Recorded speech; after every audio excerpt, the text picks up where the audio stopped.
সুপ্রিয় দর্শক আসসালামু আলাইকুম। SAkitchen চ্যানেলে আজকে আরও একটি নতুন রেসিপি দেখার জন্য সবাইকে ওয়েলকাম জানাচ্ছি। দূরের বা কাছের যে যেখান থেকে আমার এই ভিডিওটি দেখছেন, আশা করি আপনারা সকলেই অনেক অনেক ভালো আছেন। আজকের পর্বে তৈরি করে দেখাবো পাকা পেঁপের বরফি বা পাকা পেঁপের হালুয়া। এই বরফি খেতে খুবই ভালো লাগে। তো চলুন রেসিপিটি দেখে নিচ্ছি। আজকের রেসিপির জন্য আমি এখানে বড় সাইজের একটি পাকা পেঁপে নিয়েছি। পেঁপেটাকে ভালো করে ধুয়ে নিয়েছি। এখন খোসা ছাড়িয়ে পেঁপেটাকে কেটে নিচ্ছি। পেঁপেটাকে এভাবে কিউব করে কেটে নিয়েছি। এখন পেঁপেটাকে ব্লেন্ডারে ব্লেন্ড করে নেব। ব্লেন্ড করে নেওয়ার পরে এখানে মেজারমেন্ট কাপের 3 কাপ পেঁপে পিউরি হয়েছে। হালুয়া তৈরি করার জন্য চুলায় একটা ফ্রাই প্যান বসিয়েছি। এখন এখানে দিয়ে দিচ্ছি 2 টেবিল চামচ রান্নার তেল। এখন এখানে দিয়ে দিচ্ছি 3টা সাদা এলাচ আর দিয়ে দিচ্ছি 2 টুকরো দারচিনি। এখন এই এলাচ আর দারচিনিটাকে কিছুক্ষণ ভেজে নিচ্ছি।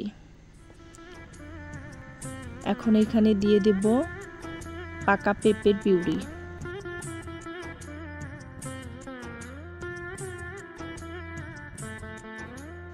এখন ভালো করে একটু নেড়েচেড়ে দেব।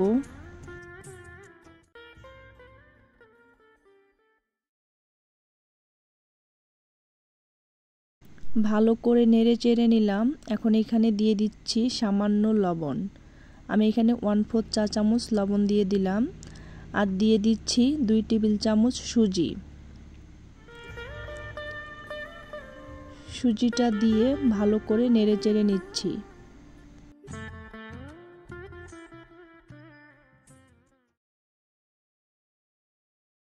খুব ভালো করে নেড়েচেড়ে মিশিয়ে নিলাম।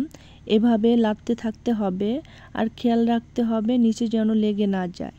এখন এই পেঁপে পিউরির মধ্যে যে পানিটা আছে সেই পানিটা অর্ধেক শুকিয়ে যাওয়ার পর ফিরে আসছি।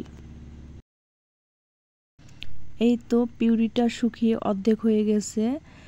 আমি এখানে 3 কাপ পাকা পেঁপের পিউরি নিয়েছি। 3 কাপ পিউরির জন্য 1 কাপ চিনি দিয়ে দিচ্ছি। এখন চিনিটা দিয়ে ভালো করে নেড়েচেড়ে মিশিয়ে নিচ্ছি। চিনি দেওয়ার পর চিনিটা গলে পানি উঠলে পেঁপে পিউরিটা এরকম নরম হয়ে যাবে। এখন অনবরত নেড়ে পেঁপে পিউরিটাকে ঘন করে নিচ্ছি। ফিরে আসছি পেঁপে পিউরিটা ঘন হওয়ার পরে। ভালো করে নেড়েচেড়ে আমি পেঁপে পিউরিটাকে শুকিয়ে নিয়েছি। এখন এখানে দিয়ে দেব 1 টেবিল চামচ ঘি। ঘিটা দিয়ে অনবরত লাড়তে থাকব। এখন ভালো করে নেড়েচেড়ে পেঁপে পিউরিটাকে একেবারে শুকিয়ে ফেলব। খেয়াল রাখতে হবে নিচে যেন লেগে না যায়। আর চুলার আঁচটা বাড়িয়ে আমি পেঁপে পিউরিটাকে একেবারে শুকিয়ে নিচ্ছি। এখন এইখানে যে গরম মশলাগুলো দিয়েছি সেই গরম মশলাগুলো তুলে ফেলে দিচ্ছি। তো এই দেখুন পেঁপের পিউরিটাকে ভালো করে নেড়েচেড়ে পানি পুরোটাই শুকিয়ে নিয়েছি। যখন দেখবেন পেঁপে পিউরি থেকে তেলটা পুরোটাই ছেড়ে দিয়েছে তখন বুঝতে হবে পেঁপের পিউরিটা বরফির জন্য একদম রেডি। তো এই দেখুন আমি কিছুক্ষণ ভালো করে নেড়েচেড়ে নিলাম। পেঁপের পিউরি থেকে তেলটা ছেড়ে দিয়েছে। এখন চুলার থেকে নামিয়ে নিচ্ছি।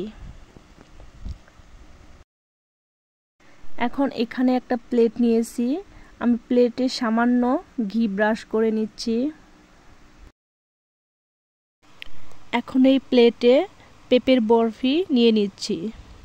তো দেখুন পাকা পেঁপের বরফির কালারটা কত সুন্দর হয়েছে। এখন গরম অবস্থায় এই পেঁপের বরফিটাকে পুরো প্লেটে সমান করে নিচ্ছি। এই কাজটা বরফিটা গরম থাকা অবস্থায় করতে হবে।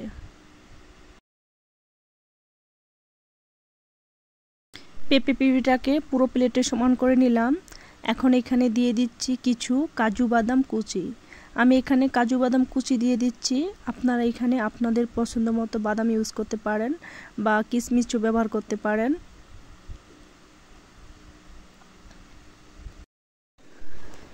তো আমি কাজু বাদামগুলো দিয়ে দিলাম। এখন কাজু বাদামগুলো একটু চেপে চেপে দিচ্ছি। এখন অপেক্ষা করব বরফিটা ঠান্ডা হওয়ার জন্য। বরফিটা ঠান্ডা হলে কাটতে হবে, গরম অবস্থায় কিন্তু কাটা যাবে না। ফিরে এলাম বরফিটা ঠান্ডা হওয়ার পর। এখন বরফিটাকে আমি কেটে নিচ্ছি। আপনারা আপনাদের পছন্দ মতো শেপে কেটে নিতে পারেন। তো এই তো আমি বরফিটাকে কেটে নিলাম। এখন আপনাদেরকে পরিবেশন করে দেখাচ্ছি। তৈরি হয়ে গেল পাকা পেঁপের বরফি বা হালুয়া।